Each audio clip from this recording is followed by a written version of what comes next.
우리 본문 같이 읽겠습니다. 사도행전 24장 1절부터 23절까지 우리 번갈아 읽겠습니다. 사도행전 24장 1절부터 23절까지입니다. 닷새 후에 대제사장 아나니아가 어떤 장로들과 한 변호사 더둘로와 함께 내려와서 총독 앞에서 바울을 고발하니라. 바울을 부르매 더둘로가 고발하여 이르되 벨릭스 각하여, 우리가 당신을 힘입어 태평을 누리고 또 이 민족이 당신의 선견으로 말미암아 여러 가지로 개선된 것을 우리가 어느 모양으로나 어느 곳에서나 크게 감사하나이다. 당신을 더 괴롭게 아니하려 하여 우리가 대강 여쭤오나니 관용하여 들으시기를 원하나이다. 우리가 보니 이 사람은 전염병 같은 자라. 천하에 흩어진 유대인을 다 소유하게 하는 자요 나사렛 이단의 우두머리라.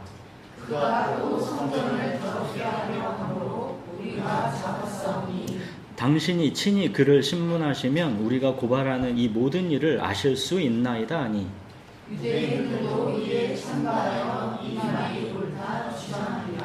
총독이 바울에게 머리로 표시하여 말하라 하니, 그가 대답하되 당신이 여러 해 전부터 이 민족의 재판장 된 것을 내가 알고 내 사건에 대하여 기꺼이 변명하나이다.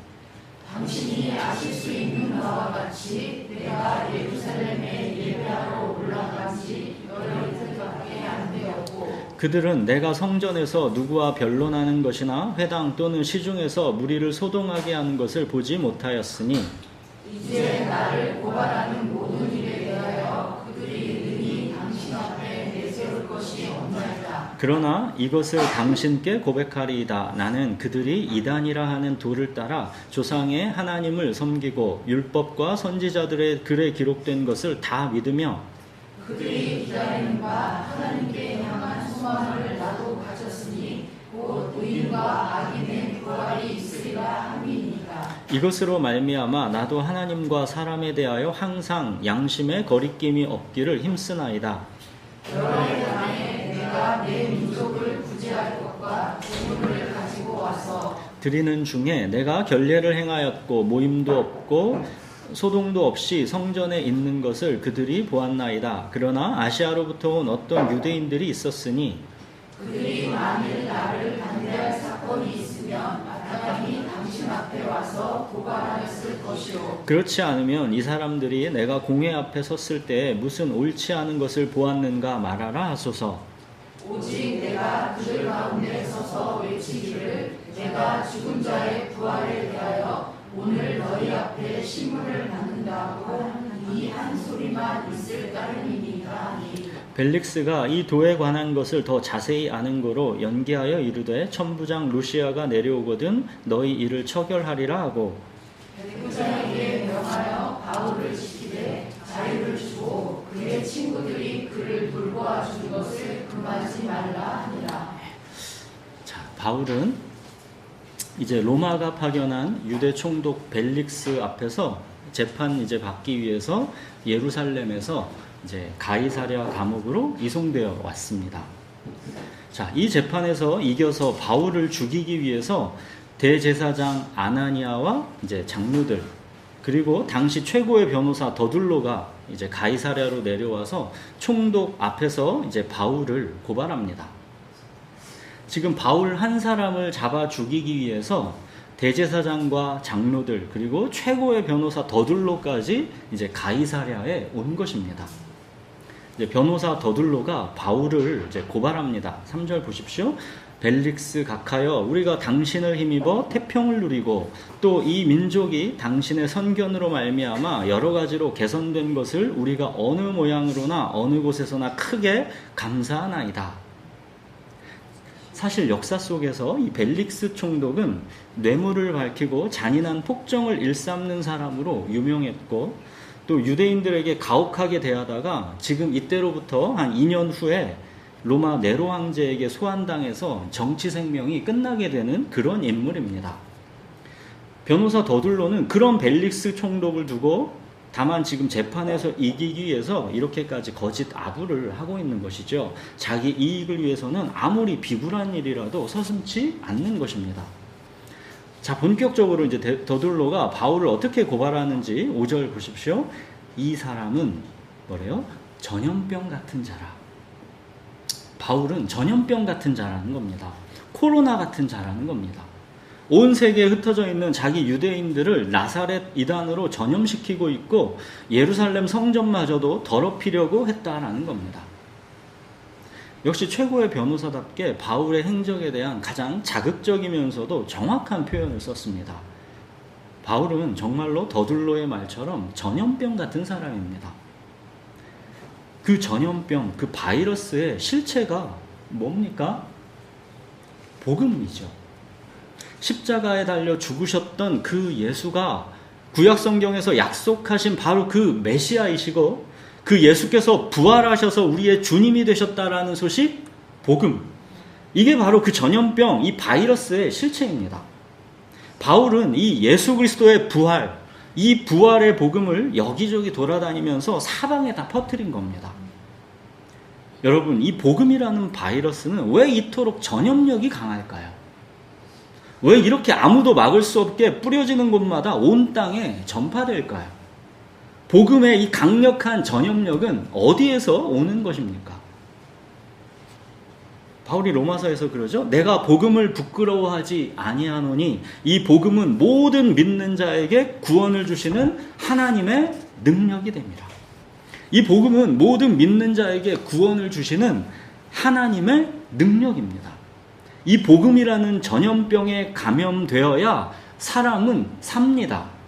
하나님은 이 복음을 통해서 모든 믿는 자를 구원하시기 원하십니다. 구원하고자 하시는 하나님의 열심, 하나님의 그 강력한 의지가 이 복음의 강력한 전염력의 근원입니다. 야, 어떻게 저 사람까지 복음에 전염됐지? 저 사람 정말 이런 말도 안 되는 얘기를 믿을 사람이 아닌데, 그런 사람이 있죠, 주변에? 근데 예수를 믿는 사람이 있습니다. 이와 같이 복음의 강력한 전염력은 많은 사람들을 놀라게 합니다. 다른 누가 아니라 스데반을 죽인 바울이 복음에 전염되지 않았습니까? 하나님이 세상을 이처럼 사랑하사 독생자를 주셨으니 이는 그를 믿는 자마다 멸망하지 않고 영생을 얻게 하려 하심이라. 하나님이 그 아들을 세상에 보내신 것은 세상을 심판하려 하심이 아니요 그로 말미암아 세상이 구원을 받게 하려 하심이라. 멸망하지 않고 영생을 얻게 하시려는 하나님의 열심, 세상을 심판하려 하심이 아니요 예수 그리스도로 말미암아 세상이 구원을 받게 하시려는 하나님의 강력한 의지, 이게 복음의 전염력의 근원입니다. 그만큼 하나님은 구원하기 원하시는 것입니다. 여러분, 세상에 어떤 소식이 이렇게 쉽게 온 땅에 퍼지고 그 소식으로 한 사람의 존재와 삶 전체가 완전히 변화될 수가 있습니까? 그거는 구원하기 원하시는 하나님의 열심, 하나님의 강력한 의지이기 때문입니다. 하나님은 구원의 관문을 높여놓고 자격되는 사람 통과시키는 게 아닙니다. 예수 그리스도의 복음을 믿는 자는 다 구원하십니다. 이 복음이 전염병처럼 급속하게 온 땅에 퍼지게 하십니다. 이게 하나님의 마음, 하나님의 열심입니다. 변호사 더둘로가 바울을 보고 전염병 같은 자라 했지만 사실 전염병 같으신 분은 다름 아니라 우리를 구원하고자 하시는 하나님이신 것입니다. 바울은 이 복음의 전염성을 고린도 후서에서 이렇게 표현했죠. 우리는 구원받는 자들에게나 망하는 자들에게나 하나님 앞에서 그리스도의 향기니 이 사람에게는 사망으로부터 사망에 이르는 냄새요 저 사람에게는 생명으로부터 생명에 이르는 냄새라. 누가 이 일을 감당하리요? 예수 그리스도의 복음에 전염된 우리는 가는 곳마다 그 냄새를 이렇게 퍼뜨리게 되는 게 너무 당연한 것이고, 그 냄새는 이 사람에게는 심판을, 저 사람에게는 생명을 퍼뜨린다라는 겁니다. 왜 이 사람에게는 죽음에 이르는 냄새가 되고 또 저 사람에게는 생명에 이르는 냄새가 되는지 우리는 모릅니다.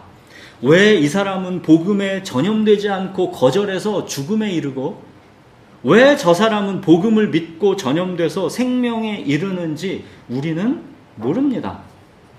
그러나 확실한 것은 그 냄새는 전염병처럼 두루 퍼지지 않을 수 없다는 겁니다.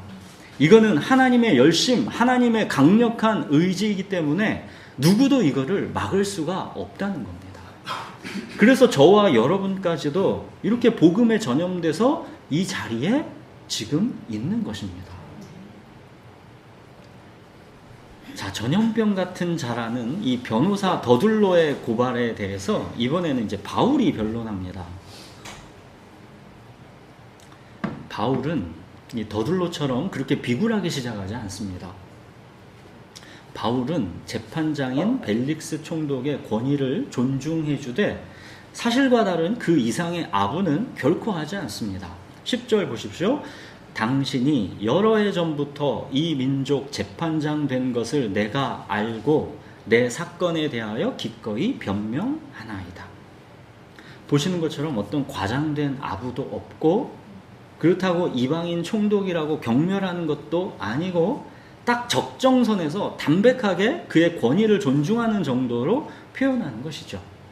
여러분, 우리 그리스도인들도 세상 살아가면서 이 적정선을 잘 유지하는 것이 좋습니다. 세상에서 성공해 보려고 더둘로처럼 사실과 다른 과장된 아부를 하는 것은 그리스도인답지 못합니다.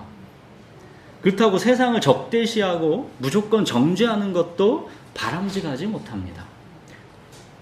지금은 직장인들 회식 자리가 그렇게 그리스도인들도 불편하지는 않죠. 다들 자기 건강 생각해서 뭐 술 마시고 막 하는 것 때문에 사람 압박하고 그러지 않습니다, 요즘은. 근데 옛날에는 그렇지 않았습니다. 옛날에는 직장에서 회식할 때 술 안 마시면 되게 힘들었습니다. 근데 그런 자리에서 상사랑 다 이렇게 있는데 더둘로처럼 막 과장된 아부를 하면서 막 부으시오 마으시오 이거는 아니라는 것이죠. 그렇다고 그거를 막 적대시하면서 무슨 막 하면서 그렇게 하는 것도 아니라는 겁니다. 적정하게 세상의 권위를 인정해 주면서 자기의 이 그리스도의 이 복음의 도를 딱 지키면서 적정선에서 하라는 것이죠. 그 지혜가 중요하다는 겁니다. 바울처럼 적정선에서 세상을 존중해 주는 게 필요하다는 겁니다. 이렇게 과장된 아부를 하지 않고 그렇다고 쓸데없이 정죄하지 않고 적정한 수준에서 존중해 줄 수 있는 것, 이거는 자존감이 높은 사람이 그럴 수 있는 것입니다. 우리 그리스도인은 천지의 주제이신 하나님의 자녀들입니다. 여기에서 진정한 자존감이 나오는 것입니다. 비록 재판받는 열악한 상황이지만 바울이 벨릭스 총독을 대하는 태도, 이 비굴하지 않은 이 적정한 수준의 존중을 우리가 배울 필요가 있습니다. 여러분, 이런 건강한 태도는 내가 천지의 주제이신 하나님의 자녀다라는 이 자부심, 뿌리 깊은 견고한 이 자존감, 여기에서 나오는 겁니다. 그리스도인이라는 자부심을 여러분 챙기고 살아가십시오. 자, 바울이 이제 자기를 이제 변론하기 시작합니다. 바울은 우선 자기가 예루살렘에 올라간 지는 며칠 되지도 않아서 예루살렘의 소요 사태를 일으켰다라는 그들의 주장은 우선 말도 안 된다라고 하죠. 자기가 성전이나 회당이나 시내에서 무리를 소동하게 할 시간조차가 없었다는 겁니다. 사실이 그랬죠. 바울은 예루살렘에 들어가서 예루살렘 교회 그 담임 목사인 이 예수님의 동생 야고보 잠깐 만났을 뿐이고, 야고보의 권고에 따라 성전에서 7일간 정결례 행했던 거, 그거 말고는 한 일이 없습니다. 다른 데처럼 막 바울이 복음을 설교하고 그런 것도 예루살렘에서는 없었습니다. 더둘로가 바울을 고발하는 모든 일에 대해서 그들은 어느 증인도 내세우지 못하고 있습니다. 사실이 아니기 때문이죠. 바울은 이렇게 자기 재판에서 변론하면서도 총독 벨릭스 앞에서 이제 자기의 신앙을 고백합니다. 14절에서 16절 보십시오. 이 총독 벨릭스 앞에서의 바울의 신앙 고백입니다. 14절부터 보십시오. 그러나 이것을 당신께 고백하리이다.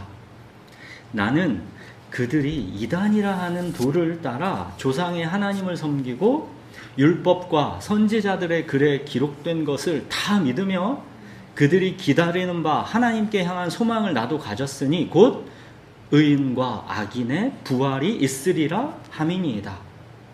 이것으로 말미암아 나도 하나님과 사람에 대하여 항상 양심에 거리낌 없기를 힘쓰나이다. 이게 바울의 신앙 고백입니다. 바울은 유대인들이 계속 섬겨오던 그 하나님을 자기도 섬기고 율법과 선지자들의 글에 기록된 것, 즉 이 구약 성경을 다 자기도 믿는다라고 고백합니다. 그리고 유대인들이 하나님께 향한 소망 기다리는 것처럼 자기 또한 그 소망으로 살아간다 합니다. 하나님께 향한 소망, 바울의 신앙 고백의 핵심, 그게 뭡니까? 그게 15절이죠. 의인과 악인의 부활이 있으리라. 바울은 이거를 믿는다는 겁니다. 자기는 의인과 악인의 부활이 반드시 있을 것임을 믿기 때문에, 그래서 16절, 이것으로 말미암아 나도 하나님과 사람에 대하여 항상 양심에 거리낌이 없기를 힘쓰나이다. 이것으로 말미암아 라는 겁니다. 나는 의인과 악인의 부활이 반드시 있을 것임을 믿기 때문에 이것으로 말미암아 지금 현재의 삶에서 하나님 앞에서도 사람 앞에서도 항상 양심에 거리낌이 없으려고 최선을 다한다라는 겁니다. 다른 이유가 아닙니다. 의인과 악인의 부활을 바울은 확실하게 믿기 때문이라는 겁니다. 이게 우리가 늘 강조하는 이 부활의 현재성이죠. 부활을 정말 믿는 사람은 지금 현재의 삶을 부활 소망이 뚫고 들어오게 되어 있습니다. 여러분, 이거는 너무도 당연한 겁니다. 아이를 임신해서 출산을 기다리는 임산부는 지금 현재로부터 이제 몸에 해로운 거는 피하는 것이고 아이의 태교를 위해서 힘쓰는 것입니다. 항상 아이에게 거리낌이 없기를 힘쓰는 것입니다. 이건 당연한 것이죠. 아이가 아직 태어나지 않았어도 아이를 위해 이것저것을 준비하면서 미리 아이와 함께하는 것을 지금 현재부터 누리는 것입니다. 여러분, 다음 달 10월에 새 아파트에 입주하는 사람은 지금 9월에 아직 원룸 비좁은 곳에 살아도 이미 행복한 게 당연한 거 아니겠습니까? 이게 바로 부활의 현재성입니다. 바울의 지금 현재의 삶을 설명할 수 있는 것은 예수 그리스도의 부활, 이 부활밖에는 없습니다. 바울은 이미 예루살렘 사내들인 공회에서 재판받을 때도 부활, 이거 한 가지만 말했었죠. 21절 보십시오. 오직 내가 그들 가운데 서서 외치기를 내가 죽은 자의 부활에 대해서 오늘 너희 앞에 신문을 받는다고 한 이 한 소리만 있을 따름이다. 자기는 이 죽은 자의 부활, 이거 하나만 얘기했다는 겁니다. 이처럼 바울은 사내들인 공회에서도 죽은 자의 소망, 곧 부활로 말미암아 자기가 지금 심판받는다라고 증언했던 것이죠. 바울은 자기를 고소하는 유대인들처럼 자기 또한 예수 믿는 자들을 박해하고 죽이는데 누구보다 앞장섰던 사람입니다. 그러나 십자가에 달려 죽었던 그 예수께서 부활하셔서 자기에게 나타난 것을 바울은 보았습니다. 바울은 자기가 부활하신 예수님을 직접 보았는데 어찌하냐는 겁니다. 이 땅에 사셨던 나사렛 예수, 그분이 하나님이시다라는 걸 바울은 이제 압니다. 바울은 바로 그 예수 그리스도로 말미암아 영원한 생명을 얻었고 바울 역시도 예수님을 따라 이제 부활할 것입니다. 여러분, 예수님이 부활의 첫 열매입니다. 이 첫 열매라는 게 뭐냐면 예수님이 부활하신 것처럼 그 뒤를 따라서 예수님께 속한 자들은 다 부활한다는 겁니다. 여러분, 바울을 움직이는 에너지는 언제나 부활 소망입니다. 의인과 악인의 부활이 있으리라. 이 삶이 전혀 끝이 아닙니다, 여러분. 의인과 악인의 부활이 있습니다. 바울은 하나님의 이 말씀을 정말로 믿고 있는 겁니다. 의인과 악인의 부활이 있으리라. 이것으로 말미암아 바울의 모든 삶이 변했습니다. 부활이 없이는 바울의 지금 현재의 삶을 설명할 수가 없습니다. 여러분도 그렇습니까? 여러분의 현재의 삶을 내가 장차 부활한다라는 이 부활 소망이 아니면 나를 설명할 수가 없습니까? 여러분, 그리스도인은 그게 정상입니다. 바울은 부활이 없다 하는 일부 고린도 교회 사람들에게 이렇게 말했죠. 그리스도께서 만일 다시 살아나지 못하셨으면 우리가 전파하는 것도 헛것이요 또 너희 믿음도 헛것이며, 예수님이 부활하지 못하셨다면 우리 기독교 신앙은 다 헛것이라는 겁니다. 또 만일 그리스도 안에서 우리가 바라는 것이 다만 이 세상의 삶뿐이면 모든 사람 가운데 우리가 더욱 불쌍한 자이다. 우리가 만약 부활하지 못한다면 그리스도인은 이 세상에서 가장 어리석고 불쌍한 자들이다 라는 겁니다. 예수님이 마르다에게 이렇게 말씀하셨죠. 나는 부활이요 생명이니 나를 믿는 자는 죽어도 살겠고 무릇 살아서 나를 믿는 자는 영원히 죽지 아니하리니 이것을 내가 믿느냐? 예수님은 네가 믿느냐 물으셨습니다. 여러분, 부활 생명, 이게 기독교 신앙의 핵심입니다.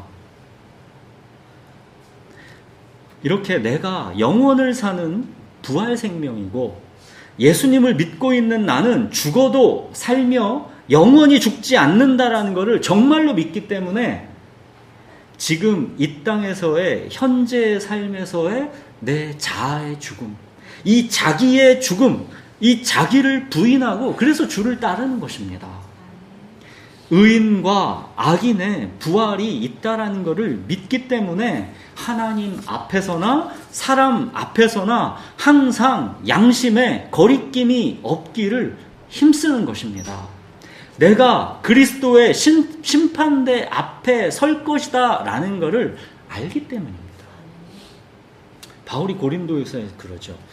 우리가 다 반드시 그리스도의 심판대 앞에 나타나게 되어 각각 선악간에 그 몸으로 행한 것을 따라 받을 것이다. 또 마지막 죽기 전에 디모데 후서에서는 바울이 그러죠. 나는 선한 싸움을 싸우고 나의 달려갈 길을 마치고 믿음을 지켰으니 이제 후로는 나를 위하여 의의 면류관이 예비되었으므로 주 곧 의로우신 재판장이 그날에 내게 주실 것이며 내게만 아니라 주의 나타나심을 사모하는 모든 자에게도니라. 여러분, 바울이 자기 평생을 달려갔던 에너지의 원천에는 이처럼 부활 소망이 있는 겁니다. 바울은 정말로 의인과 악인의 부활이 있으리라는 것을 너무도 강력하게 믿고 살아가는 것입니다. 그러지 않을 수 없는 게 바울은 정말로 십자가에 달려 죽으셨던 그 예수께서 부활하셔서 자기에게 나타난 것을 바울은 직접 보았습니다. 예수 믿는 자들을 박해하고 잡아 죽였던 바울이 그 예수께서 부활하셔서 자기에게 나타나신 것을 본 것입니다. 그때부터 바울의 모든 삶은 오직 부활 소망을 중심으로 새롭게 자기 인생의 모든 질서가 다시 잡힌 겁니다. 내가 예수님의 부활을 보았는데 나도 예수님 따라 부활하게 될 거를 내가 아는데 어떻게 내가 지금 이 현재의 삶을 새롭게 바꾸지 않을 수가 있냐는 겁니다. 이게 어떻게 가능하겠습니까? 여러분, 바울이 변호사 더둘로의 표현대로 왜 그토록 전염병 같은 자가 돼서 온 땅을 다 돌아다니면서 그 복음 퍼뜨리고 있는 겁니까? 이 전염병 퍼뜨리냐고 자기 인생을 왜 다 여기다 걸고 있는 겁니까? 이유는 하나입니다. 바울은 정말로 의인과 악인의 부활이 있다라는 것을 믿기 때문입니다. 예수 그리스도의 이 부활의 복음에 전염되어야 우리는 부활 생명으로 살아날 수가 있다라는 것, 이걸 바울은 알기 때문입니다. 사랑하는 여러분, 의인과 악인의 부활이 있으리라. 이 진리를 여러분들은 정말로 믿고 살아가고 있습니까? 의인과 악인의 부활이 있으리라. 이로 말미암아 우리의 무엇이 변했습니까? 부활이 장차 있을 것이기 때문에 지금 내 현재의 삶에 여러분 무엇이 정말로 변했습니까? 이 부활 소망이 우리의 전 존재와 우리의 모든 인생 통째로를 새롭게 바꾸었습니까? 만일 그리스도 안에서 우리가 바라는 것, 이게 다만 이 세상의 삶뿐이면 우리는 가장 불쌍한 자들이 되는 것. 여러분, 이게 기독교입니다.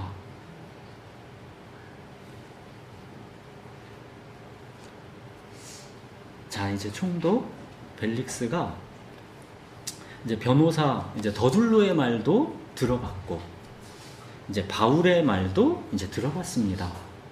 근데 아무리 봐도 바울의 말대로 바울은 딱히 죄가 없다라는 것을 벨릭스도 이제 알겠습니다. 그렇지만 총독 벨릭스는 유대인들의 눈치를 봐서 그 자리에서 무죄 판결을 내리지는 않고 무책임하게 그냥 재판을 연기합니다. 그러면서 23절에 그러죠. 백부장에게 명하여 바울을 감옥에는 가두되 바울에게 자유를 주고 바울의 친구들이 바울을 돌보아주는 것을 금하지는 말라. 무죄인 것을 아니까 감옥에다 할 수 없이 가두더라도 이제 자유를 주고 이제 사람들이 돌볼 수 있도록 그건 허용해 주는 겁니다. 자, 지금 가이사랴에서 누가 지금 바울과 함께 있습니까? 이 사도행전의 저자 누가가 지금 바울과 함께 있고, 우리가 아는 그 함께하는 자라는 별명을 가진 사람 있죠? 아리스다고가 지금 이 가이사랴의 바울과 함께하면서 바울의 필요를 돕고 있습니다. 2년 동안 이제 가이사랴 감옥에서 이렇게 쭉 있다가 로마로 이제 2년 후에 이제 가게 되는데 27장에 보면 이제 누가랑 아리스다고도 그때 바울과 함께 이제 로마로 들어가게 되는 것입니다. 자, 이제 우리 본문을 봤는데 여러분, 오늘 본문에 나오는 인물들을 한번 보십시오. 대제사장 아나니아. 그는 전임자를 누명 씌워서 죽이고 자기가 이 대제사장 자리를 차지한 인물입니다. 그럼 그가 지금 유대 최고의 명예와 권력을 가진 자가 되었습니다. 그는 또 2년 후에는 불법 재판으로 예루살렘 교회 담임 목사인 누구예요? 야고보를 사형시킵니다. 그게 이제 대제사장 아나니아입니다. 자, 그리고 더둘로.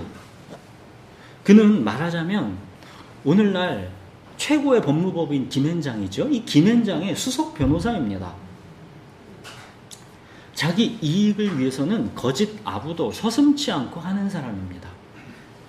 그는 진실이 중요하지 않고 어떤 거짓과 술수를 통해서라도 재판에서 이겨서 자기 부와 명성만 높아지면 되는 사람입니다. 오늘날 검찰, 언론, 국회, 정부 여기저기서 아주 흔하게 볼 수 있는 그런 인물입니다. 그는 최고의 지식을 가진 자이지만 거짓된 입술과 속이는 혀에 불과합니다. 자, 그리고 벨릭스 총독. 그는 세상 부귀영화를 이만큼 가졌으면 부족함이 없을 법도 합니다. 이는 노예였다가 총독이 된 사람입니다. 그런 입지전적인 인물입니다. 이만큼 출세했으면 됐을 것 같은데 그는 뇌물을 밝히는 사람입니다. 뇌물을 밝히고 폭정을 일삼다가 이제 2년 후에 네로 황제에게 소환당해서 정치 생명이 끝나게 되는 그런 인물입니다. 자, 보십시오. 이 세상에 힘있다 하는 사람들의 군상들을 보십시오. 하나같이 제대로 된 그런 인생이 없습니다. 거짓과 죄로 가득한 그들이 근데 지금 바울을 신문하고 있는 겁니다. 그러나 감옥에 갇혀있는 죄수 바울, 그는 언제나 하나님과 사람 앞에서 거리낌이 없습니다. 의인과 악인의 부활을 믿는 자, 죽은 자의 소망, 부활을 마음에 품은 자, 지금 이 바울이라는 이 부활 생명과 그를 신문하는 이 세상의 거짓된 군상들과의 대비를 보십시오. 감옥에 갇혀있는 자는 지금 바울이지만 오직 그만이 진정한 자유인입니다. 전염병 같은 자라는 조롱을 듣고 있는 바울이지만 바울만이 그리스도의 보혈로 깨끗한 자입니다. 지금 이 세상의 재판대 여기에서는 지금 바울이 감옥에 갇혀 있지만 이 세상의 재판대가 아니라 이제 장차 의로우신 재판장이신 그리스도의 심판대 앞에서 그때는 이 모든 상황은 역전될 것입니다. 이것을 알기 때문에 바울은 당당한 것이죠. 의인과 악인의 부활이 있으리라. 미래에 있을 부활이 바울의 지금 현재의 삶 속으로 뚫고 들어와서 그 현재를 굳건하게 지탱해 주고 있는 겁니다. 바울 안에는 부활 생명이신 그리스도께서 살고 계십니다. 바울은 이미 부활을 지금 살아가고 있는 것입니다. 이미 부활을 지금 살아가고 있는 그리스도인, 이게 어떤 모습인지, 자, 우리 마지막으로 이걸 고린도 후서에서 한번 보시죠. 고린도 후서 6장 9절 10절 한번 보시겠습니다. 신약 292페이지입니다. 신약 292페이지에 고린도 후서 6장 9절 10절을 우리가 한번 마지막으로 보겠습니다. 이미 부활을 지금 살아가고 있는 그리스도인이 어떤 모습인지 한번 보십시오. 고린도후서 6장 9절 10절 우리 찾으셨으면 우리 같이 한번 읽겠습니다. 무명한 자 같으나 유명한 자요, 죽은 자 같으나 보라 우리가 살아있고 징계를 받는 자 같으나 죽임을 당하지 아니하고, 근심하는 자 같으나 항상 기뻐하고, 가난한 자 같으나 많은 사람을 부유하게 하고, 아무것도 없는 자 같으나 모든 것을 가진 자로다. 이게 부활 생명입니다. 부활을 지금 이미 이 현재에서 살아가고 있는 그리스도인의 모습입니다.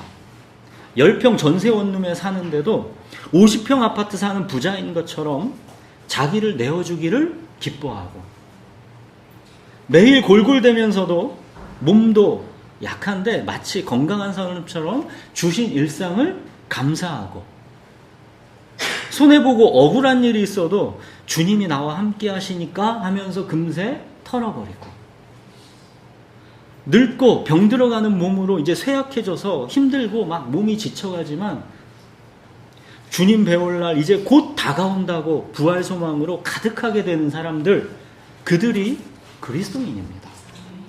여러분, 이 자족함, 이 넉넉함, 이 희생과 헌신, 이 담대함, 이 부활 소망, 이게 바로 의인과 악인의 부활이 있으리라, 이 진리 믿고 살아가는 부활 생명, 우리 그리스도인입니다.